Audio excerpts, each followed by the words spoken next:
Welcome back to Disrupting the Algorithm, a monthly check in with our Disruptors Network where we talk to alumni, past mentors, instructors, actors, directors, and anyone who has been part of the Disruptors family. My name is Julio Salgado, and I'm the co creator of the Disruptors Fellowship, a program from the Center for Cultural Power. In today's Disrupting the Algorithm episode, our guest is TV writer and Disruptor Showcase director Nancy Mejia. Nancy, Hello. hello. I want to make sure I give you your flowers and like give you your credits. Nancy Mejia is a TV writer, producer, director. She's got all the hats. She's a first generation Salvadoran American born and raised in LA. Her credits include Vida from Stars, the L Word Generation Q in Showtime, and The Shy in Showtime as well. She has graced our program with her industry insight and was one of our directors for our Disruptor Showcase. Welcome, Nancy. Oh, thank you so much. By the way, that's a great intro. Look at you. It's like you've been doing this, like you were made for this. Oh my, thank you. Listen, I have been, like I love chatting. I love, kind of, asking people questions. My background is in journalism, so I'm a professional chismosa by trade. I like that professional chismosa. I love it. Yes, yes. She had a degree. She has a degree in everything. Um, Listen, Nancy. I usually like to start off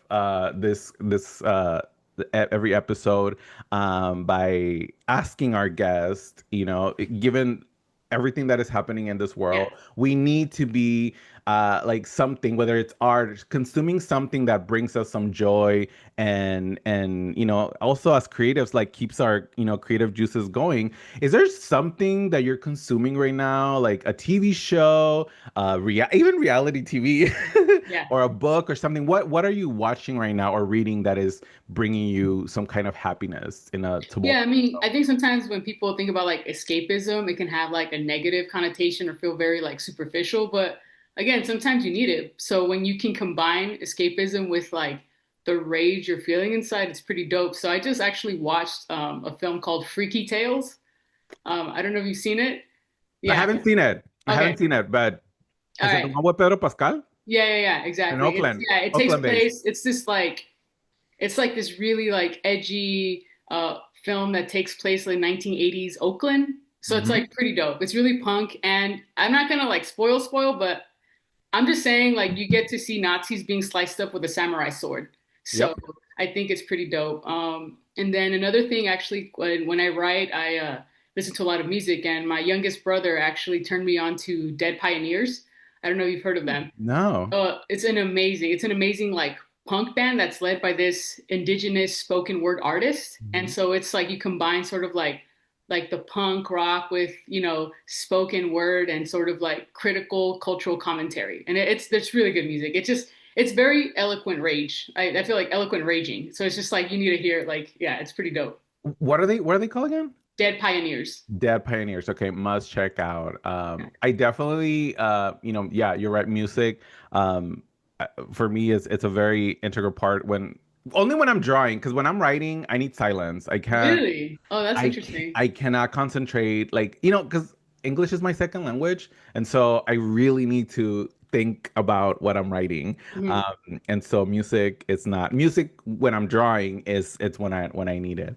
And yeah, Freaky Tales, I really I they it premiered in Sundance last year, and it was sold out. So I was there, but I couldn't make it. I couldn't get tickets to it. But now it's is it in streamers now? I Yeah, I think think I saw so. I saw it on Prime. I think it was like Amazon Okay, so Prime. it's in streamers. So Like, yeah. yeah, go check it out. Yeah, yeah, we need to watch movies by our people, and so it's a must. Okay, well, Nancy, let's talk about you. Let's talk about younger Nancy, who, like you, I grew up, here, like just a few miles away from Hollywood. Yet it seemed like an entire different, Yeah. world that I could only watch through TV. But shows like Friends, Will and Grace, Living Single, Full House had such an impact in my life. Can you tell me about growing up in LA and how it shaped your desire to become a TV writer? Yeah, I mean, growing up in LA, as you said, it's so close, and again, there's a difference, always say, between proximity and access. Hmm. But yeah, I really honestly grew up not thinking about Hollywood. You know what I mean? It was just more about like drawing a lot, being a kid, playing, and to be honest with you, it's actually something that was kept from me because of my religious background and my upbringing of how we grew up. So we were really like separated from anything that was considered like del mundo or like anything Del mundo secular. oscuro, del mundo oscuro. Exactly, exactly. It was like, it's like a gateway to darkness and to sin and all that. So I think, I didn't grow up going to the movies or, I remember even like once, like I had the TV on and it must have been like The Simpsons was coming on and it was like around 8 o'clock and that was like around our bedtime. I think I was in elementary school. And then my mom immediately like shut it off. She's like, you can't watch that. It's bad. And I'm like, okay. So, I kind of didn't really grow up exposed to it, but it really wasn't until like high school that, I started learning about theater and like, other forms of expression and that sort of thing. And so like being exposed to that is what got me interested in storytelling in a more like formal setting. But yeah, but for sure grew up watching like a lot of cartoons and stuff like that.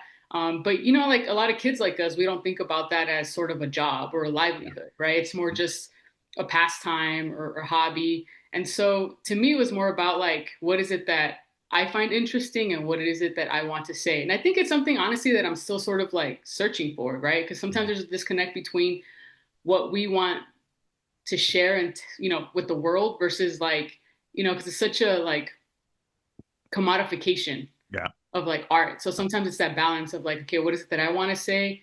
And what is it that people are willing to like pay me Yeah. to Yeah. create? Yeah. No, that's so it's so interesting that, religion sort of kept you, like TV was like a thing that you didn't get to watch. For me, I don't know if I told you this or I've shared this story before. I actually wanted to be a priest. I grew up Catholic. Oh, I wow. wanted to be a priest, because I knew that I wasn't gonna get married. I wasn't gonna have kids. I was like, priest, for me, like priest. You're like, it's an honorable reason to be It's an single. animal, exactly. But thinking back, I was actually an altar boy and being in front of people and like Mhm. it's like so gay. Like being a priest is so gay. Like the outfits, you're Yeah. like you're performing in front of people. It's Yeah. it's it's really it's theater. It's camp. It's something about being Catholic that is so homophobic. But at the same time, I'm like, there's so much camp Yeah. in being a priest, but it really made me want to do it. Now, you also you like so did you study theater in college or No, so like in high school, we had a really good theater program, and so I was exposed to that. I was doing like stage crew and stage management and that sort of thing. And I did it a little bit in college, but I didn't get to major that in college. But again, it was just more like that doorway that first got yeah. me like interested in it for sure. Did you want it to like maybe be as an actor or a writer or Oh just like the no, crew like just God, no, no. That's I'll leave that for you. To be like, yeah, being in front of the camera or having that kind of attention, it feels too direct. yeah. I feel that that's why I was like, as a writer director, you get to have more of like a cushion between like, is your work getting attention, not like necessarily you as a person. Yeah, when I was in high school, I tried out for Fame. They were putting a production of Fame, and I don't know how to sing, and I do not know how to act. I act the fool, but put a camera in front of me, and I'll talk. But like being an actor it takes Yeah. it's a different Oh set yeah, of no, skills I that I don't. did not have. Yeah, no, I mean, I think there's a certain amount of like, sinvergüenza, that like shamelessness to it. And also Yes. like confidence, that kind of confidence for sure. I something that I definitely there was something about wanting the idea. I think as a gay boy, the idea of wanting to like sing and dance and do all these things, but I ended up like making it in the chorus, like in the back, but I didn't show up to the rehearsals, and Oh, I was you like, to go to rehearsal? Oh my God, you're hilarious. No, I was like I just showed up to I auditioned, but I Yeah. didn't get it. Okay, now you also talk a lot about your queerness. You're Hmm. open about your queerness, and we grew up in the era where there we saw queerness, right? There was shows like Will and Grace, the L Word, Yeah. and Queer as Folk. But a lot of the times I felt that the storylines were centering like very white. Mhm. We just knew that, but I still connected, right? The idea. I remember watching Will and Grace and being a senior in high school and feeling like there was a possibility of being right. You were part of the recent L Word reboot. How Mhm. did the past viewing experience of the L Word inform the approach to Generation Q? I'm really Yeah. curious how that. Yeah. Well, first of all, that was a trip, right? Because I remember, buying the box set of the first original L Word and then like hiding it and then Ooh. just like watching it in secret, right? And so then being one of the writers on that show and then eventually like directing a couple of episodes of that show was really surreal and really awesome. It definitely felt like a full circle moment. Hmm. But you're right. I think as far as like queer representation, it's still very like whitewashed, right? And even sometimes even affluent, right? So it's even like really Yeah. not taking into account different like economic status and just different backgrounds. So yeah, so I remember when I first met with the showrunner of the reboot, Marjorie Lewis Ryan. I remember we were talking, and it was going to be based in LA, and I remember just having conversations with her, and she was actually like really open about that, about the fact that having the spectrum of queer representation. And did we get it down perfectly? Absolutely not. But again, it's just like, this is kind of like the nature of television, and having a lot of people giving notes and like their opinions and having to filter all that. But I am proud of the fact that we were able to have representation that didn't feel tokenized, that didn't feel, we definitely, I think, especially with, our trans representation, I Hmm. think we really tried to push that. So again, I think it's more about making sure not only is it like authentic and inclusive, but also even aspirational, Yeah. in the sense of like who gets represented. So I think like us as writers pushing for that and getting as much of that, and also touching upon like topics that aren't necessarily like glamorous, like whether there's a character battling with alcoholism, like battling with, like infidelity and just like family expectations and that sort of thing. So I think, we tried our best of making sure that we like rectified certain things from the past. But again, it's like you're never going to get it perfectly and you're never going to placate everyone, but you just kind of do your best to be like conscientious. Yeah, and it's a thin line, right, to like rectify the past because other shows have tried doing that, right? Like you had Sex in the City in the reboot, and even Will and Grace that came back and also was trying to kind of make up for the past. But I would say that I remember watching the L Word, and I mean the main character was a Mm-hmm. black woman, Mm-hmm. like, and this is so yes, it wasn't perfect, but it was a show of its time, and so I can't even imagine that kind of. Did you feel pressure to try to like make up for the past, even though it wasn't your fault because you weren't there? Yeah, no, I didn't, I wouldn't say like a pressure, but I Yeah. definitely thought like, oh, this is sort of like a gift, right? It's kind of like all of us writers in that room, I think we were aware of the fact that, this is a great opportunity. I think that's how I always saw it, like as an opportunity to like say something. Yeah. I think that's how we accepted that and got through that. Yeah. And you kind of had the experience with, working at Vida. You were there as a writer, and I don't know if you're I think I mean, I don't know if you remember, and I have this memory of you sitting with Tania Saracho, the creator of Vida, because I was a background extra. Were you there that day? It was the scene where it was in the activist room, and my Oh art yeah, was yeah, yeah. on there, and I have like a faint memory of you sitting next to Tania Saracho when I got there, but it might be my imagination. But Yeah, I mean, writers, we were on set all the time on that show, so that's possible for sure. probably, yeah. And with Vida, this was like an all Latinx writers room, which in Hollywood is very rare, which is messed up given the fact that a lot of us watch, TV. Can you tell us a little bit about how you got Vida, and how did you go from being a TV writer to a director in the show? How Mhm. does one make that transition, and when you get a gig like that? I mean, you just have to ask and Mm, raise your hand and be like, "Hey, can boom, I?" boom. Right? Right. No, but yeah, to step back a little bit. Yeah, so it was never my goal to be like a TV writer. Like I honestly did not know what that was. I Mhm, didn't mhm, know how you got into that. Like I wanted to make movies and I still want to make movies. But of course, I knew like, okay, I should have samples of work. So the way I got Vida was, I didn't have an agent, I didn't have a manager, didn't have any reps, but I was very much involved with the organization Nalip. Nalib, shout That out. year. Yeah, shout out to Nalip for sure. And so, I had volunteered with them at the time. Ben Lopez was the executive director, and so he was a champion of my work. They exhibited my short film, and they were always kind of like very supportive. But again, this is comes to back to being prepared as a writer. So I already had samples and had spec scripts. So I had written a feature. I had written a half-hour pilot. I had a bunch of shorts. And so when the opportunity for Vida came and they were staffing that room for season one, Tanya was reaching out to find writers. And so Nalip was one of those organizations that she reached out to. And so from, if I remember correctly, I think I was one of 13 writers just from the Nalip world that were submitted. And so we were just asked to submit our scripts. And so again, it's like if Ben Lopez, let's say, would have emailed me and been like, "Hey Nancy, do you have a script?" and I would have said no, that opportunity would have been right there, the Mhm. end, right? And Yeah. so I did have a script that sort of related to the story they were telling, so I submitted that.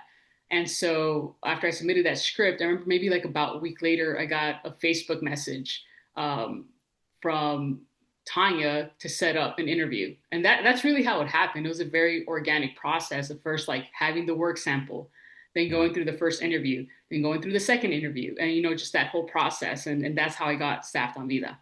Boom. And again, and this is for your listeners, watchers, have Yeah, your samples yeah, ready. Have work. I cannot tell you how many times, I've, not just writers, but like other artists, right? I meet a lot of young college students who want to be artists and want to put their work out there. And they ask me like, how do I get viral in one of my images? And I ask them, well, what are you working on? What are you drawing? What is your work? Well, I just feel like I don't have yeah, time. I'm like, girl, I cannot relate to that. I yeah, can't imagine when you want to be a writer or any kind of artist, you need to practice the art yeah. that you're trying to to do, because there's moments like this where you're going to be asked for samples. Now, how and you said that you went from writer and you asked to direct episodes Yeah, of the show. so literally, right? And again, this is to like not knowing much, but I did not know that I was being interviewed to be like a writer on the staff. I thought I was interviewing to be like an assistant Ah, in the writers, because again, I was just like, there's no way, I have no prior experience for this. It yeah. wasn't like I was like a writer's PA or an assistant to a showrunner or anything like that. Like I was coming completely like out of the arena. And so I remember for it was during the interview with Tanya that I realized I was like, oh, this is like to write on this show, right? And so of course I try to keep my cool, but then when I had to then interview with the network, it was the same kind of process where they just asked a lot of questions. And I remember at that point I was like, what do I have left to lose? You know what I mean? By that point I had been like unemployed for like 5 years. So I was just like, let me just tell them. Yeah. And I was just like, by the way, I'm a director. I have a short film. If you want to check it out, I would love to be able to shadow a director. I didn't even ask to like direct an episode. I said to shadow. And so they kind of like looked at each other, the executives, and they were just like, okay, sure, if the opportunity arises, sure, we'll let you shadow. And so that's actually what happened. I got to shadow, I was a writer on season one, got to shadow Rose Trochet, an awesome queer director on season one. And then season two, that's when I got the episode. So again, it's about just like asking, let them say no, not, don't say no to yourself first.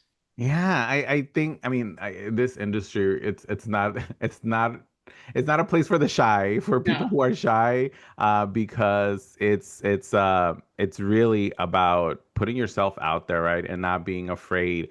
A lot of writers, that come through the Disruptors program, tend to be can be a little shy. But I think one of the things that I hope that they are learning from other folks is that no, you gotta kind of put yourself out there. Yeah.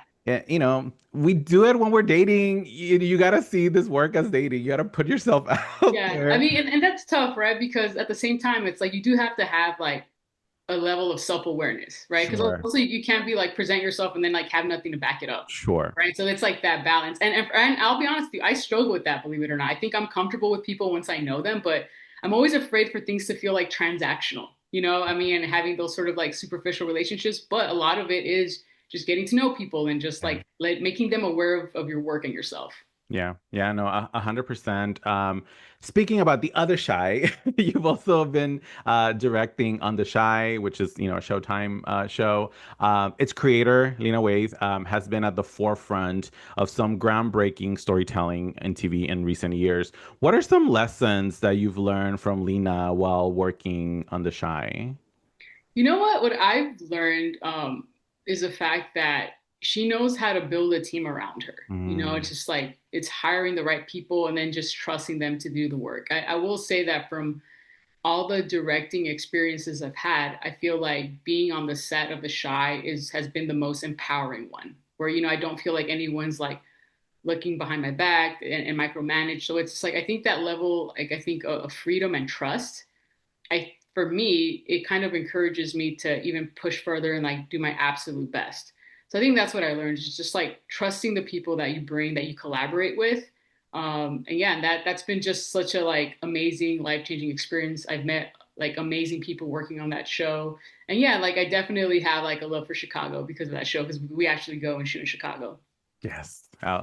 Shout out to Chicago. Yeah. It's one of those places that I Chicago tangent here, but I'm like I love summers in Chicago, but those are the worst winters I've ever experienced. Oh yeah, it's pretty bad. It's pretty It's bad out it's there. not for it's not for the weak. It's not for the weak. Born and raised in LA, I remember my first winter in Chicago. It was like late January, early February, and I legit thought my phone was broken because I woke up, I was gonna get picked up from the hotel, and I look at my phone and it said 5 degrees. I thought my phone was broken. I've never seen a single digit for the weather, and I was just like, what? Why do people live here? It's just wild.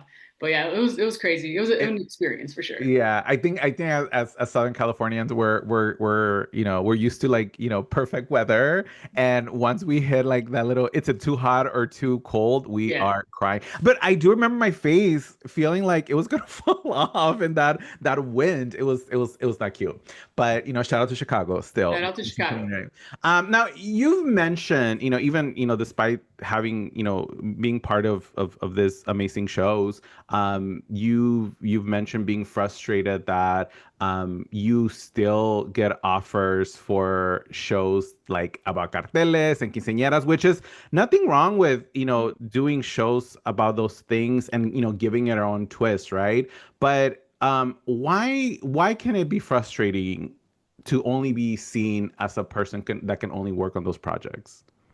Well, because if you think about it, it's a certain level of like dehumanization, not seeing you as a Mhm. whole person that has another set of experiences, right? And just seeing and pigeonholing you Yeah. creatively, So I think, and I feel like in a weird way, it almost becomes like a self-fulfilling prophecy because, like I know like a lot of my peers will be like, okay, well, I'm gonna write this because, this is what they're considering me for. This is, Yeah. and like I don't like blame anyone for or judge anyone for how they get their foot in the door. Like get your foot in the door for sure.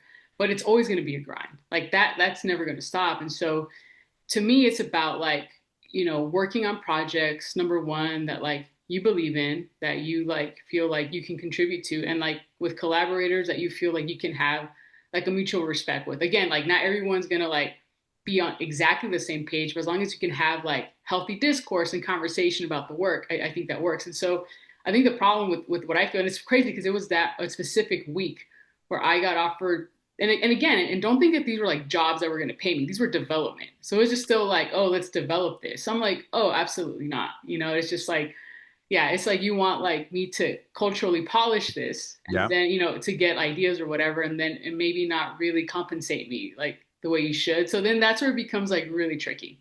Yeah, it's and again, right? It's very this idea like it might be the only opportunity. So how can Yeah. I say no to something like this? Now, um speaking of like sort of the things that you've learned in your years in the industry, what do you think is the biggest misconception that new writers have about the state of the industry right now? We're hearing there's no jobs, but is there like a misconception that you feel that new writers have? I mean, I wouldn't necessarily say a misconception because I think they're right. I think just the amount of jobs is a lot more scarce than before. I mean, I think like we're still feeling the trickling effects of COVID and, the strikes, the writer strikes and SAG strikes. So, right. So it's just kind of like all that is really real. And unfortunately, with the state of our politics affecting, I think before what, when inclusivity and diversity was trendy, now it's just kind of like everyone's afraid to sort of put it out there and not be seen as woke and not be seen as trying to disrupt that status quo. And that's why like I love like organizations like yourselves, right, that try to literally disrupt the status quo. Um, so I would say maybe like the misconception that kind of ties into a little bit about like my frustrations with the industry is the fact that I think young writers or new writers think that once they get in, once they get into the union, that's it, they've made it. And absolutely not. It's the work is actually just starting. Like it's such a grind. And just let me share something that just happened. And it's wild. So I just got dropped by my agency, UTA.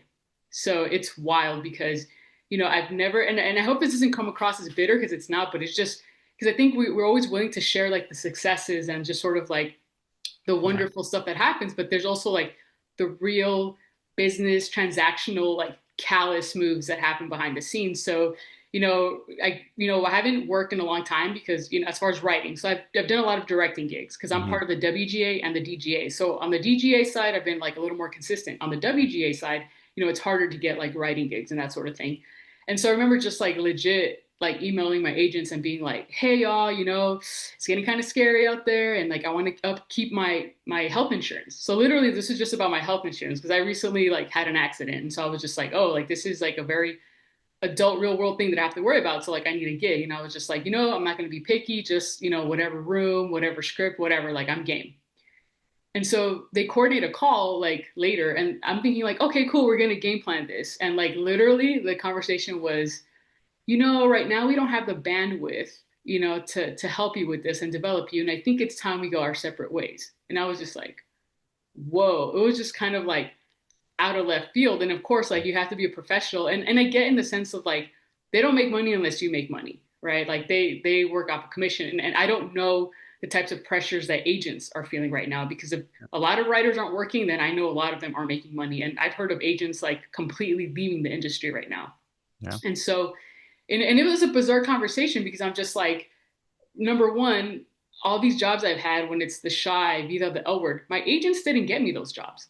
I got myself those jobs through like my personal networks. They've only ever gotten me one job. So then for them to come back and be like, oh, we can't really develop you right now, it was just kind of like a bizarre conversation to have. And, at the end of the day, like, if you're not compatible with your team, if they don't see the career for you that you see for yourself, I think that, yeah, in a weird way, like I was relieved that we parted ways because, it's one of those things where like, I just don't want you to see me as like a dollar sign.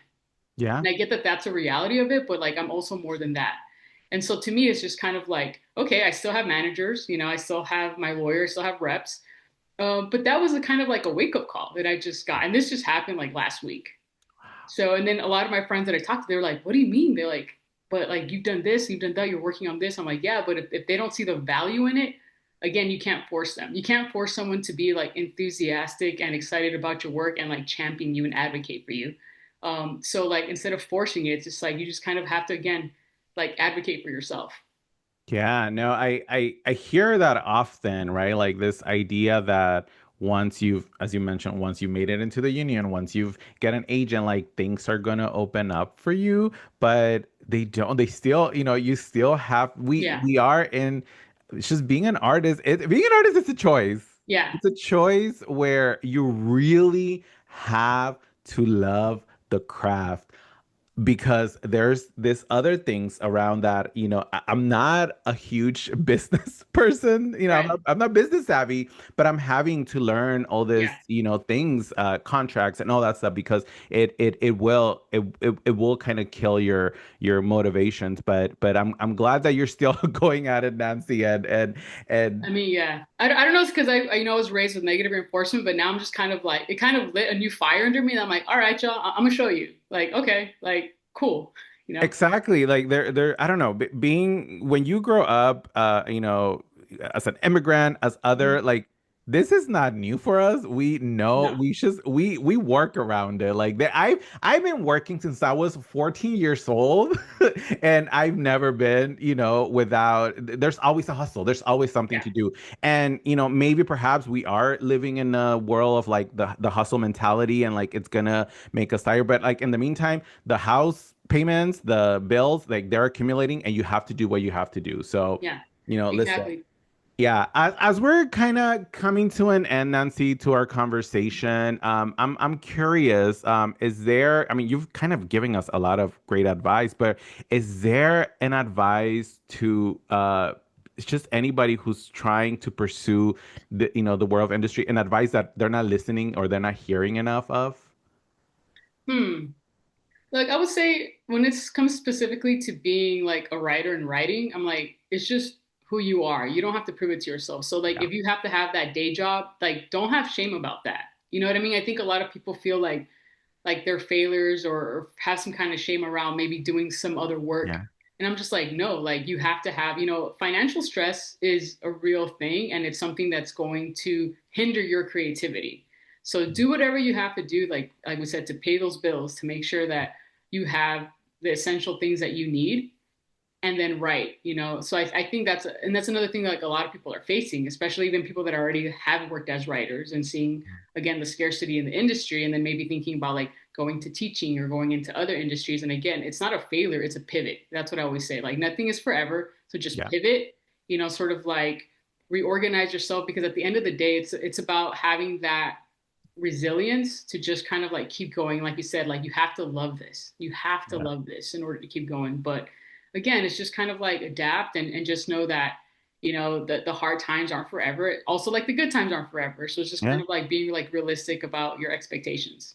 Yeah. And finally, what's an advice that you would give to programs like the Disruptors, right? Like even as a program, we're also having to pivot, right? Like we're facing an administration that is not a big fan of the work that we Mm. do, and so we become targets. But what can we do as programs to continue to support the careers of new writers? Yeah, I mean, I think for sure, like consistency, Mm, just trying to be like consistently there because I think that's another struggle too, which is like you need all the support that you can get. And I think like the work, Julio, that you and your team, do is just like it's amazing. Like having been part of that, Disruptors Showcase and working with the actors. In fact, one of the actors that was in one of the pieces I did like reached out to me to like direct a short film that they're gonna and so it's just like again it's about having providing and again it's just about providing those introductions and just those opportunities to meet new people. yeah.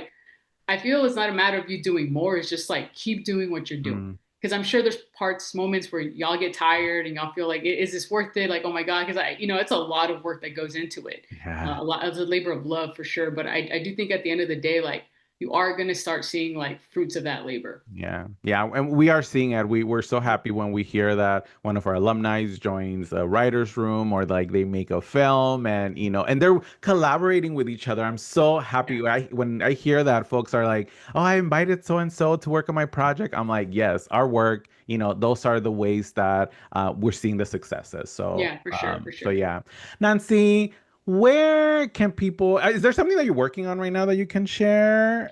Yeah, I mean, I'm actually working with Ben Lopez as a producer, so we're trying to make an independent feature. So I wrote a feature. It's like a supernatural thriller, and the historical context is, during the war in Central America and El Salvador, and just kind of like, yeah, it's kind of like a cooler story that I'm hoping will get made pretty soon. And so that would be my feature directorial debut. So that's kind of like what I'm working on and passionate about. It's Oh called my Luz de God, Noche. So it's Dulce kind of Noche. luz de noche, yeah. Thank you. Thank you so much for sharing that with us, Nancy. And when it comes out, please let us know how we can support you. And we have a bunch of actors that I know. Hey, that for you can real. reach out to. Oh, So don't think I don't make a take mental note. I love it. I love this is at the end of the day, this is what I want this program. A lot of the times people, the especially like for people of color, they know people know each other, right? But Yeah, like to be able to bring people together. I love that. I love being a good host for folks to come to the party together. Nancy, where can people find you if they wanted to get in touch with you? I mean, I'm on, just Instagram. That's it. I mean, I'm really not out there in social media, but even through my IMDb, you could contact me, for sure. Yeah. Boom. Thank you so much, Nancy, for No, thank being you so with much. us. Thank you so much. And listeners, please share this video with everyone and please subscribe to the Center for Cultural Power YouTube page at the Culture Strike to see this and other videos from our organization. Thank you. Bye bye.